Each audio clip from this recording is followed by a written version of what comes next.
दिन एसडीएम साहब एक चाय की दुकान पे जाते हैं और उस चाय वाले से कहते हैं कि भैया, यहाँ पे रामवीर की भी चाय की दुकान थी, वो अब कहाँ है?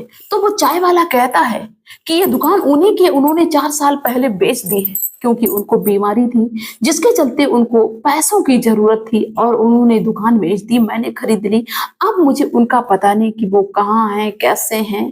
तो जब एसडीएम साहब ने ये बात सुनी तो एसडीएम साहब सुन के ये रोने लगते हैं। चाय वाले ने देखा कि यार इतना बड़ा आदमी ये क्यों रोने लगा, क्या वजह हो सकती है? उस चाय वाले के मन में ये उत्सुकता होती है कि मैं इनसे पूछूं कि आप क्यों रो रहे हो, आप उनका नाम क्यों लेके रो रहे हो, क्योंकि वो तो एक साधारण आदमी थे, कोई बहुत पैसे वाले भी नहीं है, तो ये क्यों उनके लिए रो रहे हैं? और उस चाय वाले ने पूछ ही दिया।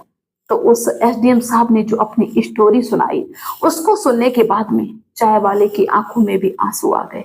तो आइए दोस्तों, हम आपको भी पूरी स्टोरी सुनाते हैं, पूरी कहानी सुनाते हैं कि वो एसडीएम साहब क्यों रो रहे थे एक साधारण आदमी के लिए। तो आप सभी का बहुत बहुत स्वागत है मेरे यूट्यूब चैनल में एक और नए वीडियो में। तो वो एसडीएम साहब कहते हैं कि मेरा नाम अजय है और मैं जब 8 साल का था तब मेरे माता पिता एक रोड एक्सीडेंट में मारे जा चुके थे। मेरा कोई दूसरा भाई बहन भी नहीं है और कोई नहीं था मुझे पालने पोसने वाला। तो मेरे नाना नानी मुझे अपने साथ ननिहाल ले गए थे, लेकिन 3-4 साल बाद मेरे नाना और नानी की भी मौत हो गई, जिसके चलते मेरी जो सारी जिम्मेदारियां थी, सारी रिस्पॉन्सिबिलिटी थी, वो मामा और मामी के कंधों पे आ गई। लेकिन मेरे मामा और मामी का व्यवहार मेरे प्रति इतना खराब था, इतना खराब था कि मेरा वहां एक एक दिन 1 साल के बराबर लगता था। वो खाना देते, बड़ी मुश्किल से देते, भरपेट खाना नहीं देते, मारते पीटते, हम बहुत ज्यादा परेशान हो गए थे। तो मैंने एक दिन मन बनाया कि अब हम इनके साथ में नहीं रहेंगे, हम कहीं भी चले जाएंगे, भीख मांग के खा लेंगे। और मेरी उम्र धीरे धीरे 12 साल की हो गई और मुझे ऐसा लगे कि मैं अब यहाँ पे नहीं रहूंगा।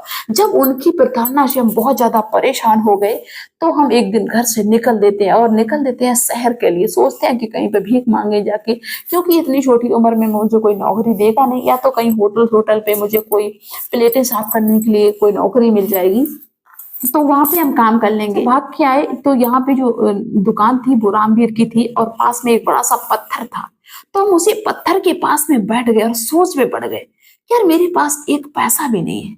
एसडीएम साहब बताते हैं उस चाय वाले को कि मेरे पास एक पैसा भी नहीं था और ना ही मुझे कुछ मालूम शहर के बारे में कि कहाँ कौन कैसे है, कहाँ मैं जाऊं, और कोई अपना नहीं, कोई रास्ता दिखाने वाला नहीं, बड़ा दिमाग खराब। तो हम उसी पत्थर पे 2-3 घंटे तक बैठे रहे। जब ये जो रामवीर थे चाय वाले, इन्होंने देखा कि ये बच्चा 3-4 घंटे से बराबर बैठा हुआ है और पुराने कपड़ों में और उदास सा, तो वो हमसे पूछने लगते हैं कि बेटा तुम यहाँ पे क्यों बैठे हो, कोई बात हो गई क्या, तुम्हारा कोई यहाँ पे आने वाला है?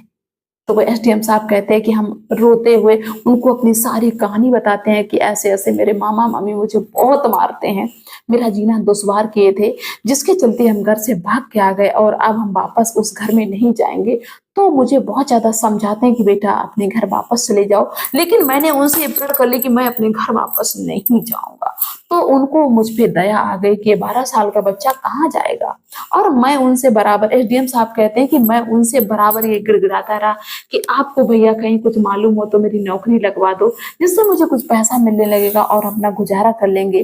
तो वो रामवीर जो थी वो हंसने लगते हैं कि अरे कैसी बातें करते हो बेटा, इतनी छोटी उम्र में तुम कौन सी नौकरी करोगे, पढ़ने लिखने की उम्र है।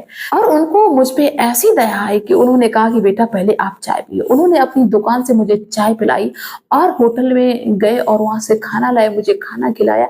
मैंने जब भर पेट खाना खा लिया तो उन्होंने कहा कि बेटा तुम मेरे साथ रहोगे, मेरे साथ रहने लगो। मैंने मना कर दिया कि मैं आपके साथ में कैसे रह सकता हूँ, भला कोई किसी को क्यों रखेगा। लेकिन उनको इतनी मुझ पे दया आ गई, इतनी रहम उन्होंने कर दी मेरे पे कि वो मुझे अपने साथ में रखने के लिए तैयार हो गए। मैंने कहा कि आप मुझे काम कोई दिलवा दो, तो वो कहने लगे कि बेटा मेरी चाय की दुकान पे काम करो, मेरे साथ मेरी हेल्प करो, हम तुमको पैसा भी देंगे, घर में रखेंगे भी, खिलाएंगे पिलाएंगे, पढ़ाएंगे, सब कुछ करेंगे। तो मैं बहुत ज्यादा खुश हो गया और वो मुझे अपने बेटा की तरह ट्रीट करने लगे, अपने बेटे की तरह मुझे रखने लगे, दुकान पे भी लाते और मेरा स्कूल में एडमिशन भी करवा लिया। मैं उनको पिताजी कह के बोलता था और उनकी जो पत्नी थी उनको माँ, और उनकी 2 सिर्फ बेटियां थी, सुमन और प्रीति, और उनको मैं बहन मानने लगा और वो मुझे भाई मानने लगी। ऐसे करके मेरी एक फैमिली कंप्लीट हो गई थी, मेरी हैप्पी फैमिली चल रही थी। मेरे जो पिताजी थे रामवीर, वो बड़ा अच्छे से मेरी देख रेख कर रहे थे, अच्छे स्कूल में पढ़ाते हैं और मैं अपने पिताजी की हेल्प करता रहा। धीरे धीरे समय बीतता है। जब मैं 18 साल को हो गया और मैंने इंटर क्रॉस कर लिया, तो एक दिन मैंने अपने पिताजी यानी रामवीर से कहा, पिताजी मेरा सपना है कि मैं बड़ा अफसर बनूं, क्योंकि मेरे माता पिता का भी सपना था कि मैं अफसर बनूं, तो मैं अफसर बनूंगा। क्या आप मेरी थोड़ी बहुत मदद करेंगे? तो मेरे पिताजी बड़े फक्र के साथ में कहते हैं कि बेटा, इसमें हिचकने वाली कौन सी बात है?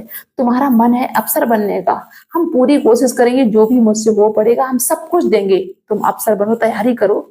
लेकिन मैंने कहा कि पिताजी इसके लिए, अफसर बनने के लिए मुझे दिल्ली जाना होगा, दिल्ली में इसकी कोचिंग है। तो वो थोड़ा रुक से जाते हैं, वो सोचते हैं कि मैं दिल्ली में अकेले कैसे भेज दूं।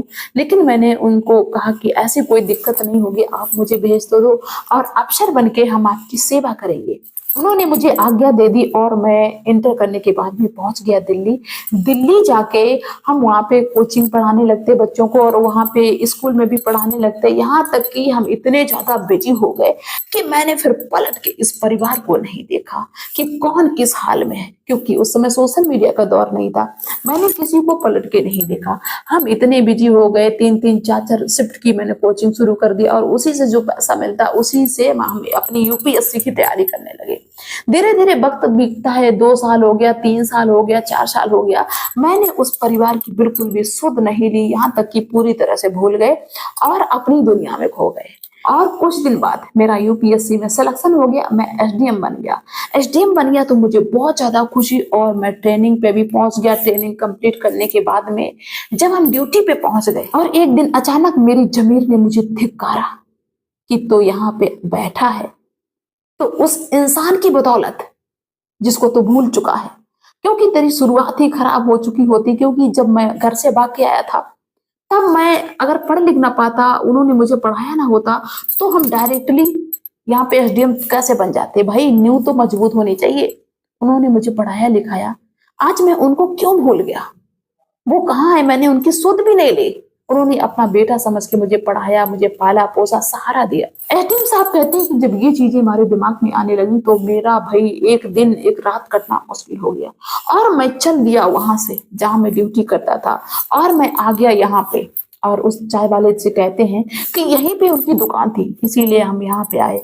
और जब चाय वाले ने कहा कि वो तो 4 साल पहले दुकान बेच चुके हैं क्योंकि उनको बीमारी थी, तो ये बात सुन के एसडीएम अजय रोने लगते हैं और कहते हैं कि भैया अब मुझे उनका घर का पता मालूम है, क्योंकि दुकान जो थी वो शहर में थी और जो घर था वो गांव में था, शहर से हटके। तो वो एसडीएम अजय पहुंच जाते हैं उस घर में जहां पे वो बाकी का समय अपना गुजारे हुए थे।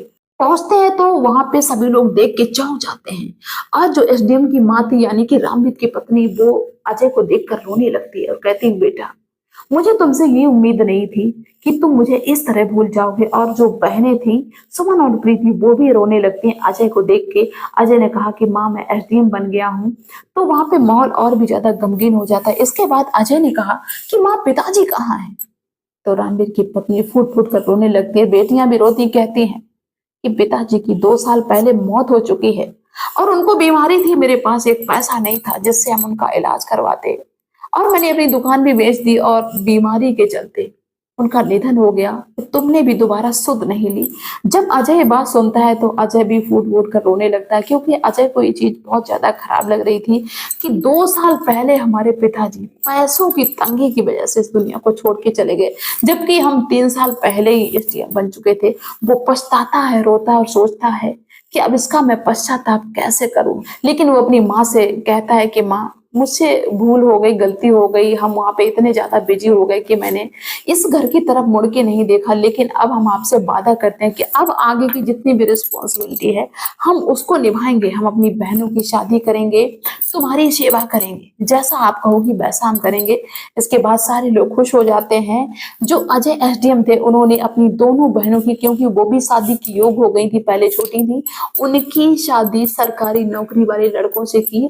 और जो माँ थी यानी कि रामवीर की पत्नी, उनको अपने साथ में शहर ले जाता है और अपनी शादी धूमधाम से करता है और अपनी माँ की सेवा करता है, अच्छे से जिंदगी गुजारता है। इस तरह एसडीएम साहब ने अपना फर्ज निभाया, जो किसी दिन किसी और ने निभाया था।